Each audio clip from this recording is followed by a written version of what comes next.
Welcome back, everybody. Today we're going to be continuing on with our subject of Romanticism, and we're going to be looking at culture in particular. I like to throw in these culture sections. They give us a bit of a background to some of the main thought that's going on in this particular period of time. Some of the movements, whether they be artistic or intellectual. And I think they're really important to not only give you a better sense of it, but to really round it out and to fully be able to appreciate the era. So today we're going to be looking at a historical phenomena called Romanticism. All right. This is going to be an artistic movement. And we're going to see that it gives rise to two intellectual movements, conservatism and nationalism. And so our question is going to be, Romanticism challenged key principles of the Enlightenment. What were they? And how did conservatives and nationalists draw inspiration from the movement? Okay, so the Enlightenment. To understand Romanticism, we have to understand the Enlightenment. We need to understand Classicism. Classicism is this artistic movement that came out around the time of the Enlightenment. And in many ways, Classicism coincides with the age of Louis XIV. If you'll think back, Louis XIV was that really powerful French king. And right just before the Enlightenment. And we talked about this, that during the 18th century, that many of the artists and even intellectuals at the time looked back to Greece and Rome for inspiration, particularly in the arts. And so this time corresponds, it's around the same time that Louis XIV is there and the French are dominating Europe. I have French hegemony here, and that's really just a word for French domination. They were the strongest military power in the 18th century, the strongest culturally as well. All right.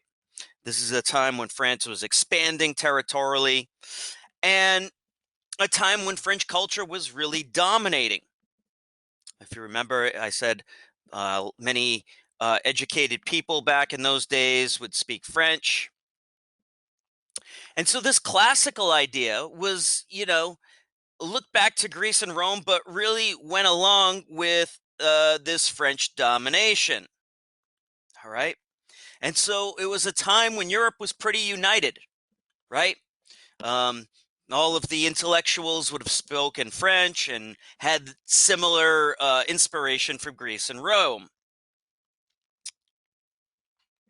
Now, one of the ideas of the Enlightenment, this age of reason that was around the same time, was that truth was out there to be discovered.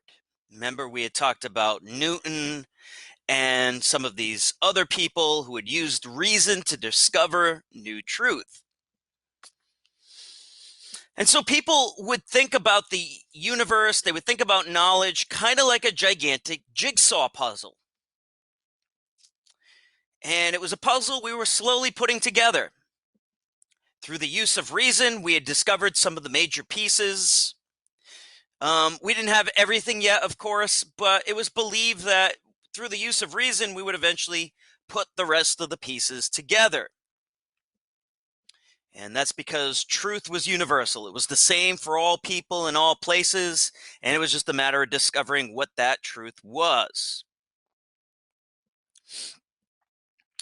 And so natural laws, it was believed, governed the universe.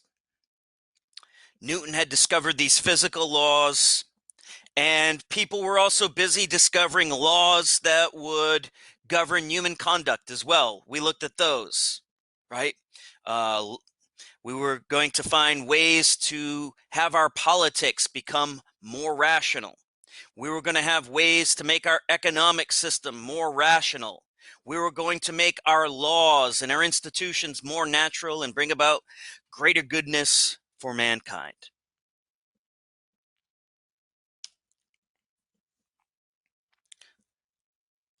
Now, aesthetically, and aesthetics is the study of art, the study of beauty, really. Aesthetically, we had said that the Greeks and the Romans and people in the 18th century following them believed that art should imitate nature. You might remember that, right? The proportions of nature are what the artist should seek after, all right? He could discover these rules. They could be taught in the academy, and they could be learned by students there and applied. So there were universal standards of knowledge, but there were also universal standards of beauty just waiting to be discovered.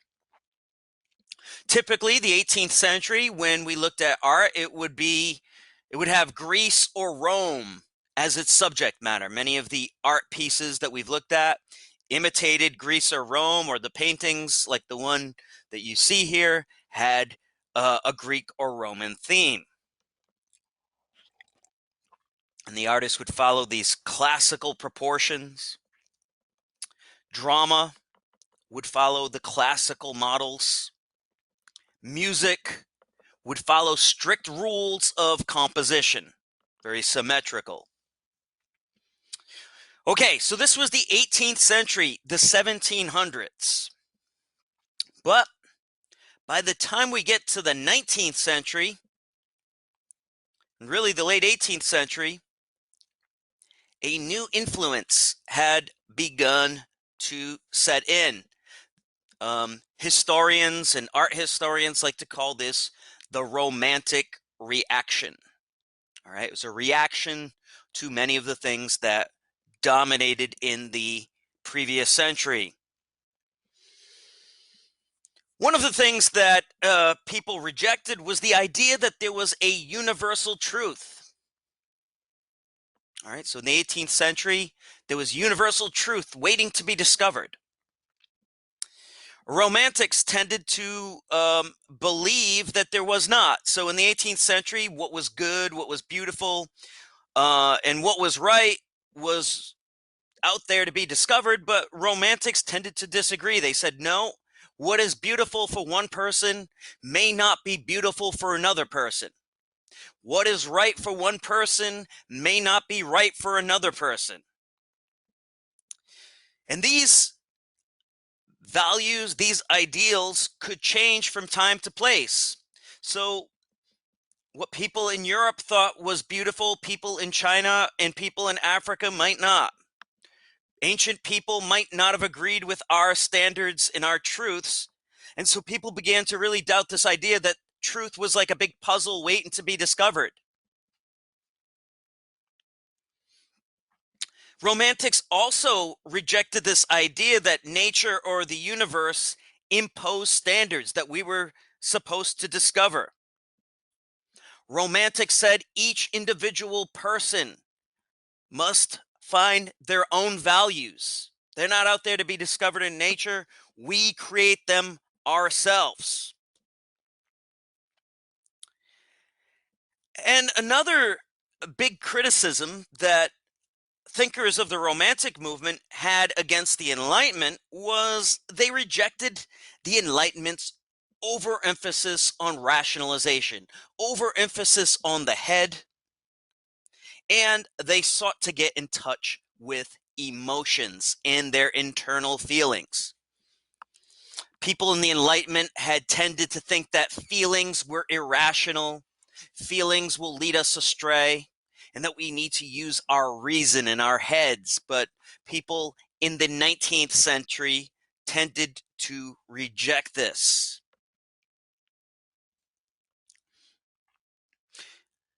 And so, going along with this, one of the main ideas of the Romantic reaction was freedom. Freedom was a very important idea to Romantics. From the Romantic perspective, people in the 18th century weren't really free.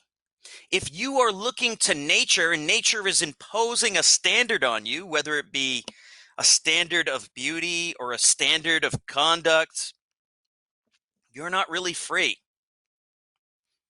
And instead, the Romantic artist tried to break free and to create his own patterns or her own patterns. Man is free to assert himself and to express his own genius, it was thought, to create. This was a very powerful idea to the Romantics, that they were creating something, not just imitating nature. And so Romantic art became much more expressive. All right. Beauty for the Romantics was more about expressing your own internal genius. There wasn't a standard to follow. And so this was really an age of the artists. And part of that was breaking the rules. The 18th century had been an age of rules, an age of standards, and the Romantics tended to go out of their way just to break these rules. And so rather than having a certain set of colors that were taught at the academy, Romantic artists broke with that and used what would have struck Enlightenment people as bizarre colors, different color ranges. Rather than having Greece or Rome as the only suitable subject for artistic pieces, the Romantic artists purposely chose exotic places. Many of the Romantic pieces are set in far-off lands like the Middle East, or in Asia, or in the Americas, or some place that Europeans would have regarded as very exotic. Or oftentimes, Romantics looked back to the Middle Ages for inspiration. All right. People in the Enlightenment period had tended to not like the Middle Ages very much. They saw this as a time of superstition, a time of barbarian type behavior, but Romantics tended to look back for inspiration. And so many of their themes were set in the Middle Ages. This is the time in architecture of neo-Gothic. Gothic was the style of the Middle Ages, many of the churches.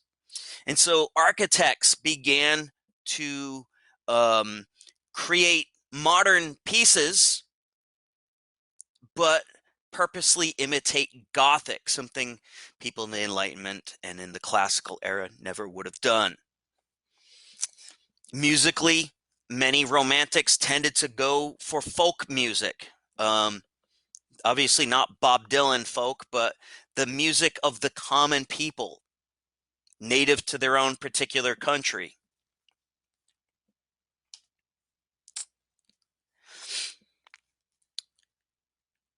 And so this Romantic movement wasn't just in the visual arts, but was also found in literature.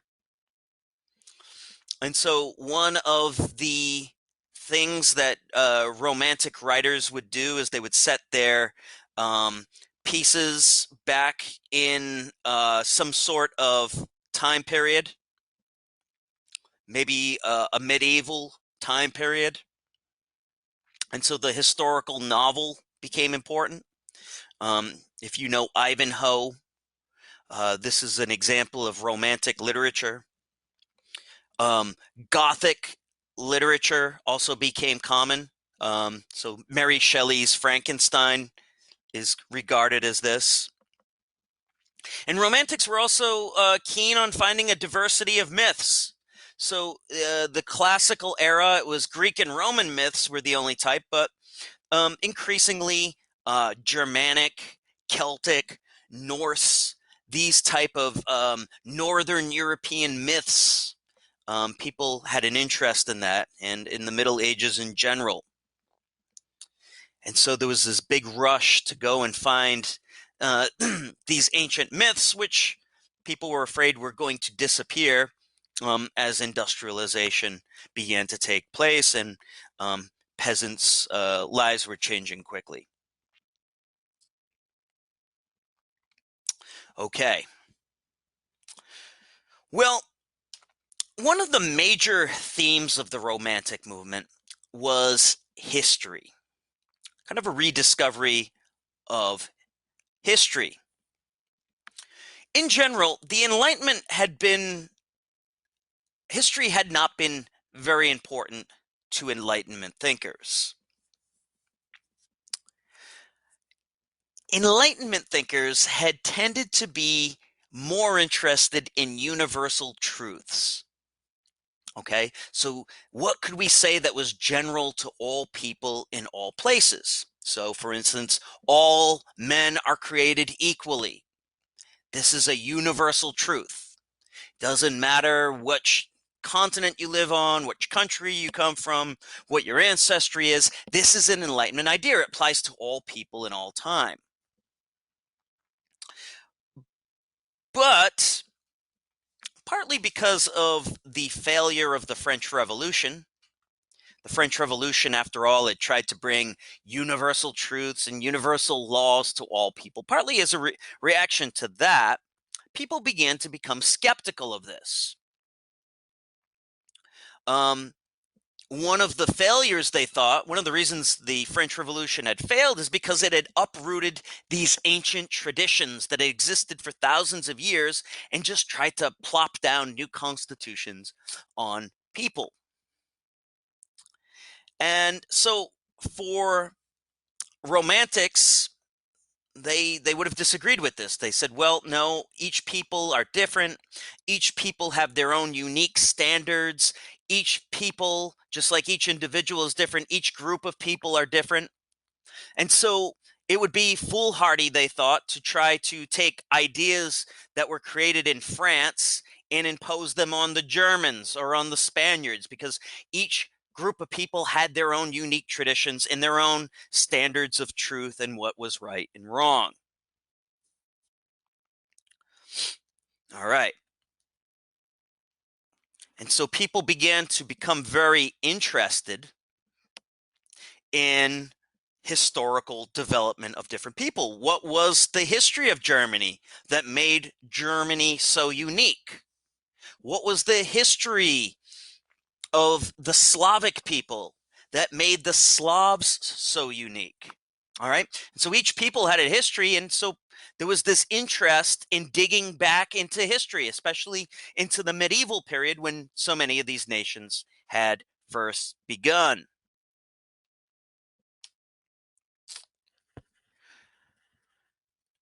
Well, one of the favorite metaphors of the Enlightenment, of the Romantic era, was that society was like an organism. Now, this was a direct contradiction, again, to the Enlightenment idea. You may or may not remember, but I said that Newton and thinkers of the Enlightenment had said that the world operates like a mechanism, kind of like a big clock. All right. Um, Society is just a collection of individuals. These individuals can come together and they can create new institutions. They can rearrange their laws. They can rearrange their social institutions, and they can become a totally different society.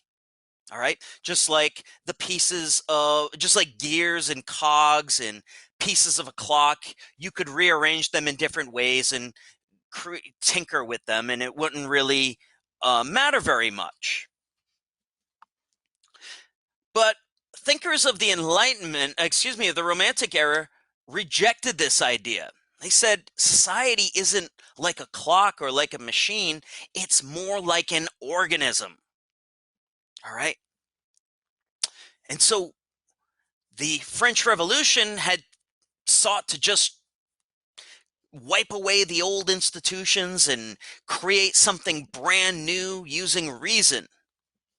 But the Romantic thinkers thought that this was very foolhardy. They thought that societies were more like a tree or like an animal. They're not. They're not created. They're born. Okay, it's not something some thinker came up with, but a society like the Germanic people, they were born at some point in the past. And like an organism, societies can develop, but they tend to develop very slowly and they change differently. Maybe you could use yourself as a metaphor. I mean, you were born at one point, and there probably wasn't one day where you looked in the mirror and you said, "Oh my God, I look so much different." You know, what happened to the little boy or the little girl that used to look at me in the mirror? You see yourself every day, and you change a little every day, but it's a slow and it's a gradual transformation. This, of course, is unlike a clock or a machine where, you know, you can just pull the pieces apart and remake something. Furthermore, society, the members of society aren't like individual atoms that can be just rearranged. They're much more interdependent. All right. Each individual has its own unique purposes. Each member is interdependent on other members. We're not like gears on a clock. And so this was one of the favorite metaphors that the Romantic thinkers used for society. All right. They just couldn't be created by a bunch of genius men in a room somewhere. Okay. Well, the Romantic movement was primarily an artistic movement. So it affected the arts. But the Romantic movement inspired other movements that were much more political. And one of the two that I would like to look at is the conservative movement. All right. Now, I want to emphasize that not all Romantic thinkers were conservatives, nor were they necessarily nationalists, though some of them were. Some of them were not. But the point is this movement and some of the thoughts that I've been describing to you inspired these other movements. All right, so first we'll look at conservatism. And in many ways, conservatives in the early 19th century, late 18th century, drew on many of the same themes that the Romantics did. All right. Now, as far as an ideology goes, and when we mention the word ideology, we simply mean a political philosophy. All right. And so we've seen ideologies already in this class. We've been talking quite a bit about liberalism, right? Both during the French Revolution and also during the Industrial Revolution. Last time we also introduced the ideology of socialism. And conservatism is another one of these ideologies. Although in many ways it's the most difficult to define because it doesn't tend to have a very coherent belief system. It's more of a disposition. All right. It's a distrust or an apprehension toward change. All right. So conservatives tend not to like very rapid change. All right. Well, one of the things that conservatives tended to, especially during this particular period of time, and I should mention that modern conservatism originated with a man by the name of Edmund Burke, pictured here. And Edmund Burke was an English member of parliament, and he lived in the late 18th century. He was active primarily during the early years of the French Revolution. Now, Burke had been a big supporter of the American Revolution, but when the French Revolution broke out in 1790, Burke was very suspicious and became downright hostile toward the French Revolution from a very early point. At a time when many people in Britain, before it started to get radical, even at a time when many people in Britain were tended to believe that this could have been a good thing, the liberal phase, it seemed to be a positive thing, many people thought. But Burke disagreed. So the big difference between the French and the American Revolution is that the French Revolution destroyed existing political institutions. And so the revolutionaries, right from the beginning, had sought to disrupt the Estates General, do away with that, and create a national assembly. Early on, they were hostile toward the king. And Burke wasn't necessarily opposed to the French having freedom, but Burke believed that it was going to be important for the French to work through these old institutions. They could be updated slowly, but it would be wrong to just sweep away the Estates General, that ancient assembly. It was wrong, Burke believed, to do away with the king. It was wrong to disrupt society and chase the nobility out. And long before it actually happened, Burke predicted that once you started to strip away these pillars of society, the nobility, the Estates General, the monarchy, that this revolution was going to spiral into violence and anarchy.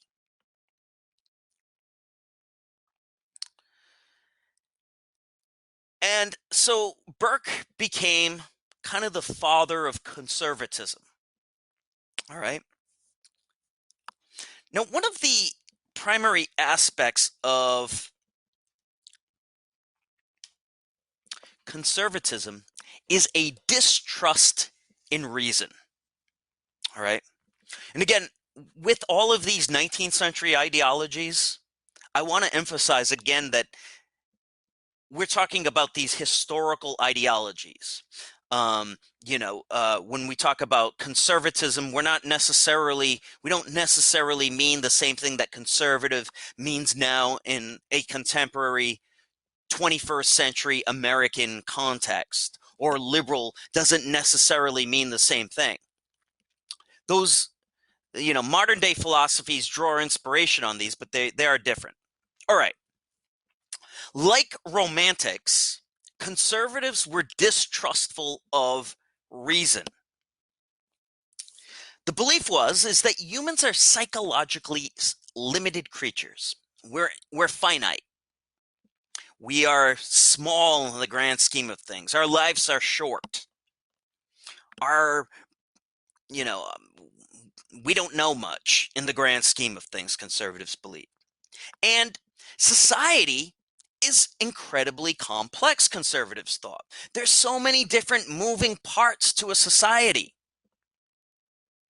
that it was beyond one person couldn't possibly comprehend all of the necessary things. So, for instance, in the French Revolution, the revolutionaries had tinkered with the church, and they had tinkered with this, and it had profound consequences that the revolutionaries never anticipated and led to problems, the conservatives believe. We might use the term unintended consequences now. You start to mess with one thing, and it causes a ripple. And so conservatives tended to think that liberals, and even socialists for that matter, were pretty naive.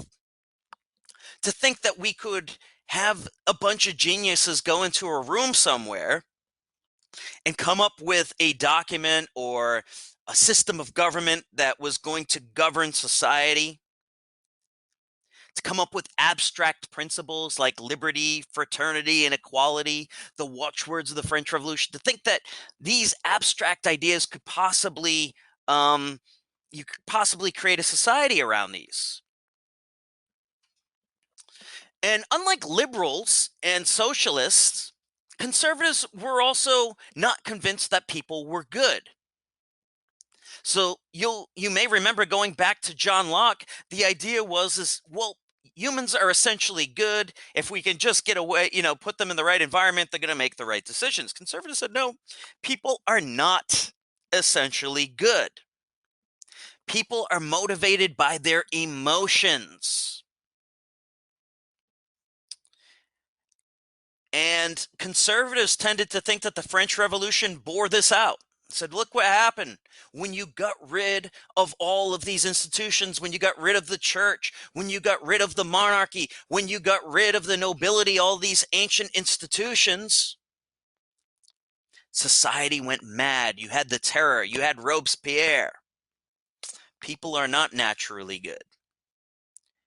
And so it's important, therefore, conservatives believe, that there be religious ideas. People should be taught religious ideas from a very early age.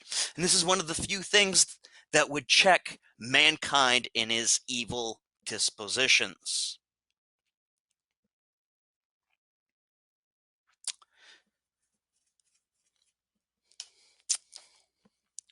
Conservatives tended to be big believers in tradition. Okay?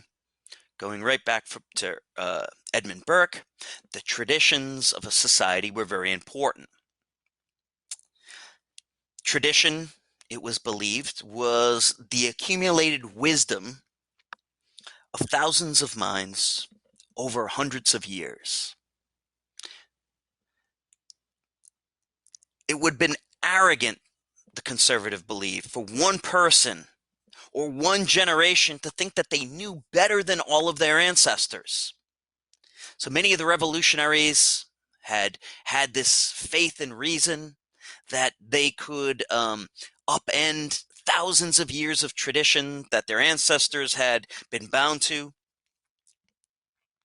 And so conservatives said this was foolishness to think that one generation knew better than hundreds of generations that had come before it. Conservatives were, in general, not completely hostile to change, but like this romantic idea, they thought that society, like an organism, needed to evolve slowly. You couldn't just start from scratch. Slow evolution was how societies change, not these abrupt revolutions. Now, many of the Enlightenment thinkers and many of the revolutionaries had tended to look at institutions, and if there was no seemingly useful purpose to an old institution, they would discard it. Conservatives tended to look at it just the opposite. If an institution was very old, like the church, like the monarchy, like the nobility, then it should probably be maintained, unless there was a really good reason for getting rid of it. All right, so if something's old, we should preserve it and try to maintain these old institutions. Now, I should mention that within conservatism, there were different branches. So just like liberalism had a division between, people who thought there should be a quality divide, a property divide, and people who thought that all people should have the right to vote. Just like in socialism, there were different branches. In conservatism, there were different branches of it. And so this is important to understand.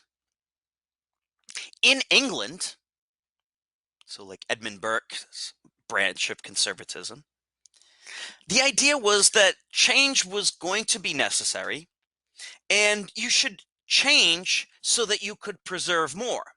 The idea was if you were completely stubborn and you resisted all change in society, eventually you would get a revolution. And so British conservatives tended to advocate slow change in order to prevent revolutions. So that's British conservatives.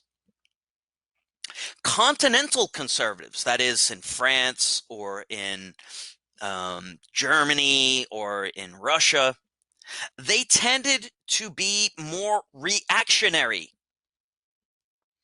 All right, and a reactionary is someone who wants to turn the clock back to some golden age. All right, and so for many of these people, in the wake of the French Revolution, they wanted to bring back the Ancien regime. They wanted to bring back as much of Europe before the revolution as possible, to forge this link between the throne and altar, bring back the Catholic Church, bring back the monarchs. And they tended to be much more resistant to change than British conservatives were. All right.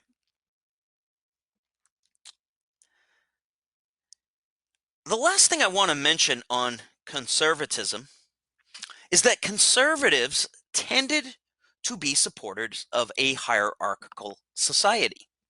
All right. Conservatives believed that hierarchy was natural. All right. Hierarchy was a natural thing. That to try to do away with hierarchy was unnatural. All right. So people have been endowed with different abilities, different statuses, different dispositions. This is the way nature has intended it. This is the way God has intended it. And it'd be foolish to try to remove that. And hierarchy was a good thing.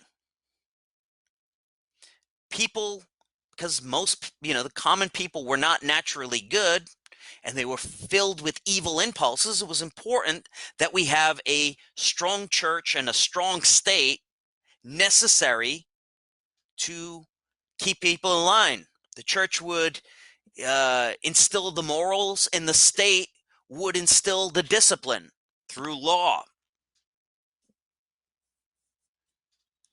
Okay.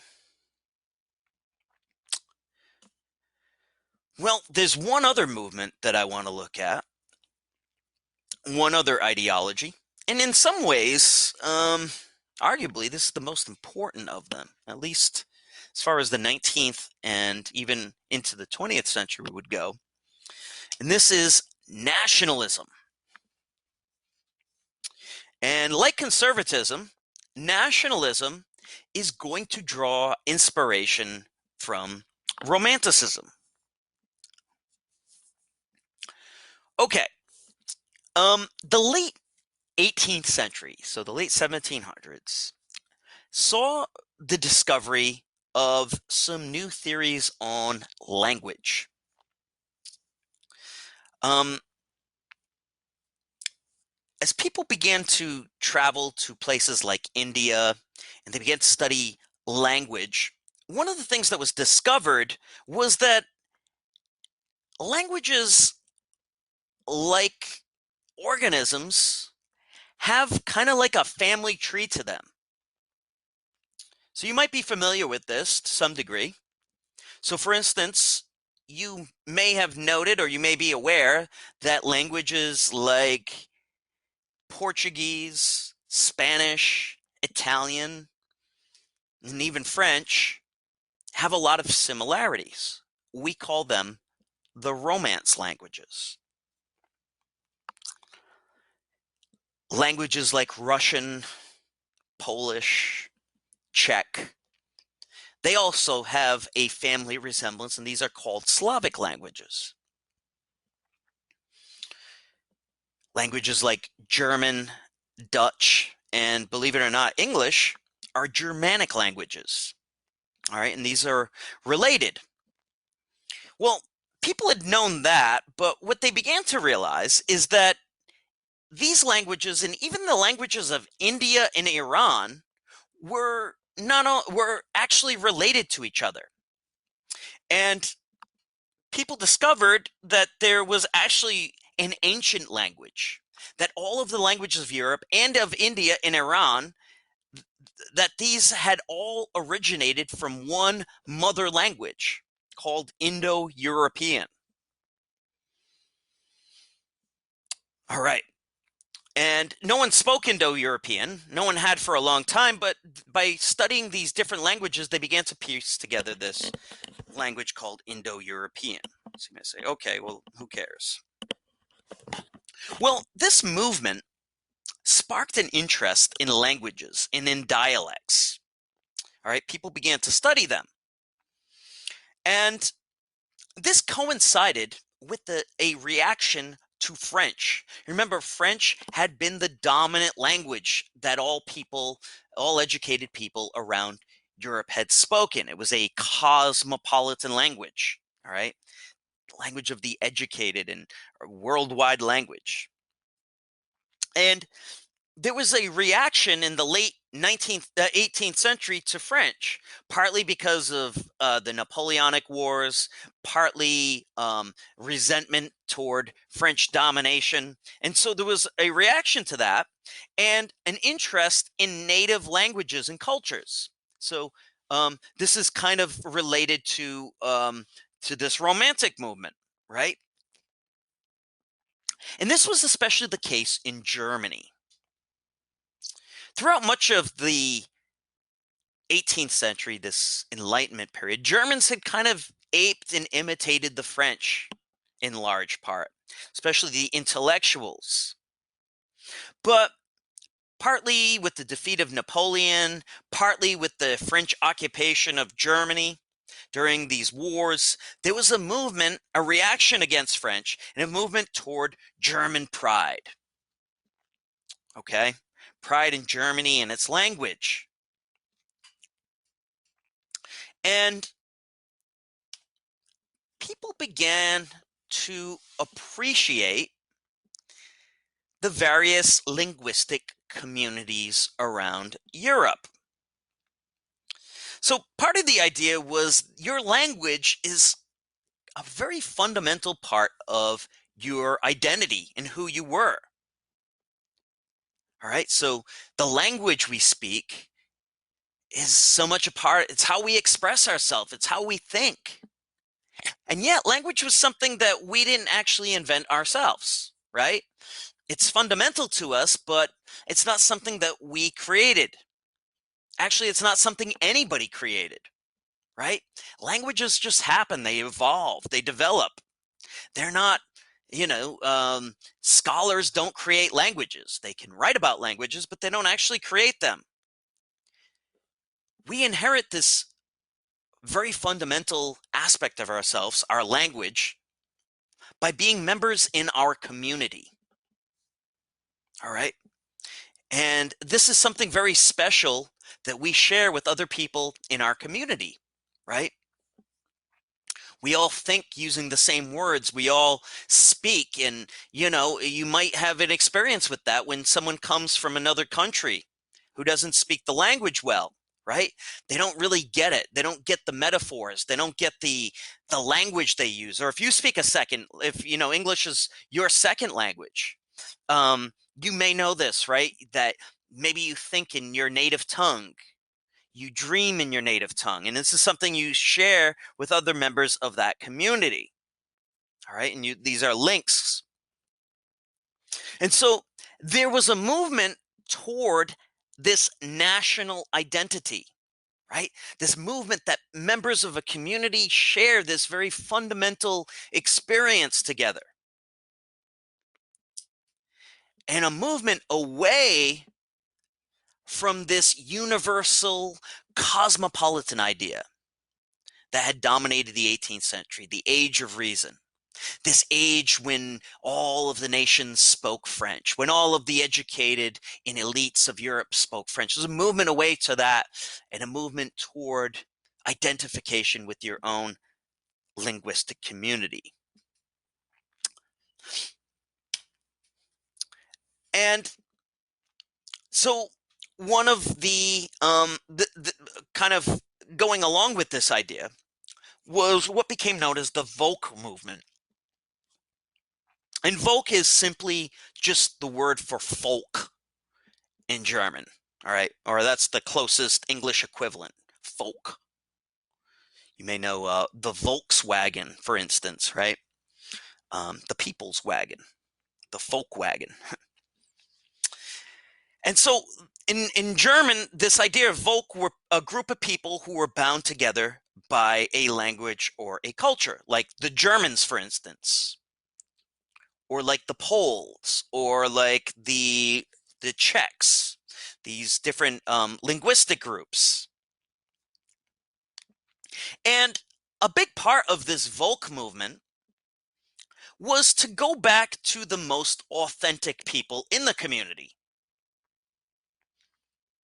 Who are the most German of Germans? Who are the most Polish of Polish? Well, people in the 19th century argued, these romantics and these nationalists argued, it's not the intellectual, right? The intellectual is likely to speak French. His heart is in Paris. The real people, the true German is not the elite, but it is the common people. All right. This is something that Rousseau had argued. All right. And so there's this shift in values away from the elite and more toward the common people, right? Because these people, the common man, hasn't been corrupted by these cosmopolitan ideas, by the ideas of the Enlightenment, by these alien French ideas. All right. And so this is part of the motivation for going back and discovering these folk traditions. So, folk songs, for instance. What are the songs that the peasant sings? These are the most authentically German songs. What are the myths, these ancient Germanic myths that our ancestors told each other? What are the tales? All right.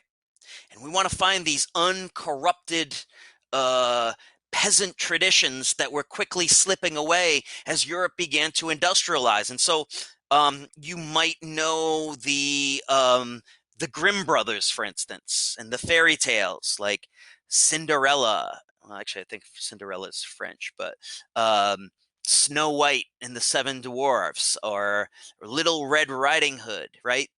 These were ancient peasant traditions and peasant tales that the Grimm brothers collected. Now, initially, this was just an interest in your native culture. All right. This was just people becoming interested in their native culture, but it soon developed into a political movement as well. All right. And so part of the idea was that the ideological movement drew on this ethnic movement, drew on these romantic ideas. And the idea is that each nation is unique. Each nation exists naturally, okay? And that it was important that each nation have its right to self-determination. Okay? It was important that each people who shared in this linguistic community together, who shared this language and these traditions and these cultures together, that they also have their own country as well. And this was not really the case in most of Europe. So, for instance, in Germany, there was no Germany. The German people were divided among 38 different states. And so German nationalists began to believe that Germany should have there should be a Germany, a state that would represent the German people. And it was the same in many places. Poland didn't exist. There was no Poland. It had been gobbled up by Russia and Prussia. And so Polish nationalists wanted to liberate the Polish people and create a nation of Poland. The Italians, there was no Italy. They wanted to create an Italy where the Italian-speaking peoples, and all throughout Eastern Europe, there were many linguistic communities, Hungarians, Romanians, Czechs and Serbs, Croats, people who didn't have a country, even though they were a linguistic community. And so as these ethnic movements began to be developed and people started to take more interest, as more and more people were reading and more people were becoming educated, this national conscious movement began to become a politically conscious movement, and it was going to become a very powerful idea. Okay, so we went over a lot there, and hopefully this wasn't too abstract for you guys. You might want to go back and listen to the section on Romanticism again to get it down. But the question is, Romanticism challenged key principles of the Enlightenment. What were they? So what did Romanticism, how did it differ from the Enlightenment? And how did conservatives and nationalists draw inspiration from this movement? So in many ways, conservatives and nationalists both drew inspiration from the same criticisms of the Enlightenment. And so go back and do that discussion question.